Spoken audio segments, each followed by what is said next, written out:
Cerita ini berdasarkan dari pengalaman yang dialami oleh datuk saya pada waktu semasa dia muda.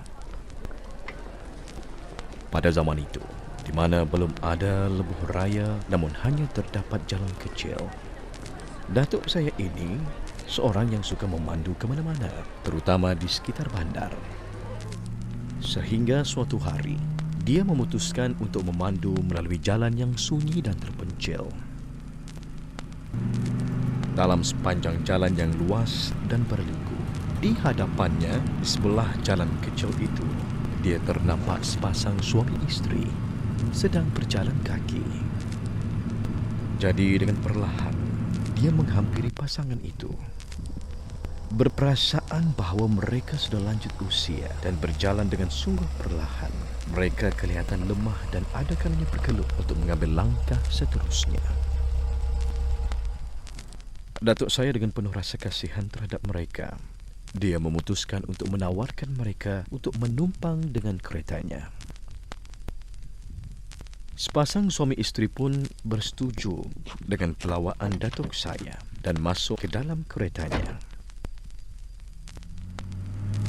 Semasa dalam perjalanan, datuk saya sedar bahawa pasangan itu berpakaian yang sangat tradisional dan dia juga terhidu bau yang agak unik semenjak mereka menumpang dalam keretanya.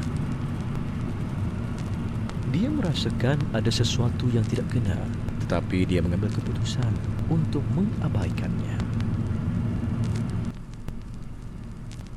Semasa dalam perjalanan, datuk saya cuba untuk membawa mereka bercerita dan bertanya ke mana mereka mahu pergi.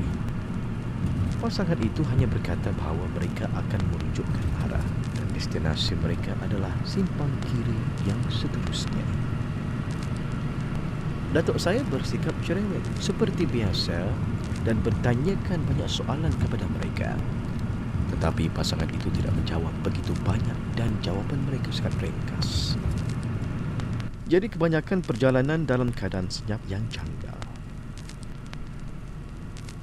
Melihat cermin pandangan belakangnya, datuk saya juga perasan bahawa pasangan itu mempunyai pandangan yang kosong.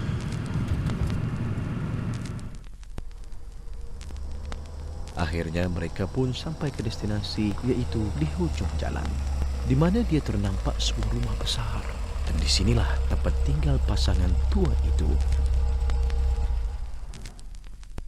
Semasa datuk saya keluar dari kereta dan membantu pasangan itu membuka pintu, pasangan itu mengucapkan terima kasih atas perjalanan dan menghargai kebaikannya sebelum perlahan-lahan menuju ke rumah mereka. Ketika pasangan itu hendak memasuki rumah mereka, datuk saya perasan bahawa bau harum dan perasaan ngeri yang dirasainya selama ini terus hilang.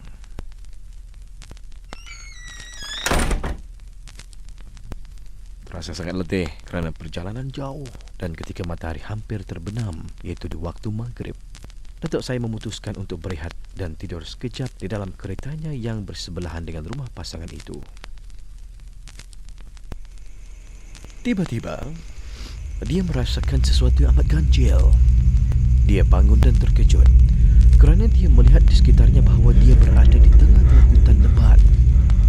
Tetapi yang paling menakutkan ialah rumah pasangan tadi itu, di tempatnya kini adalah pokok besar yang penuh dengan akar dan dahan yang mengeluarkan aura yang menakutkan dan haruman yang aneh itu. Datuk saya terus pergi dari tempat itu dengan berpeluh dan merasakan ketakutan. Semenjak kejadian itu, datuk saya tidak memandu ke mana-mana seketika. Adakah itu semua khayalan? Atau adakah pengalaman dengan pasangan tua itu pertemuan datuk saya dengan kaum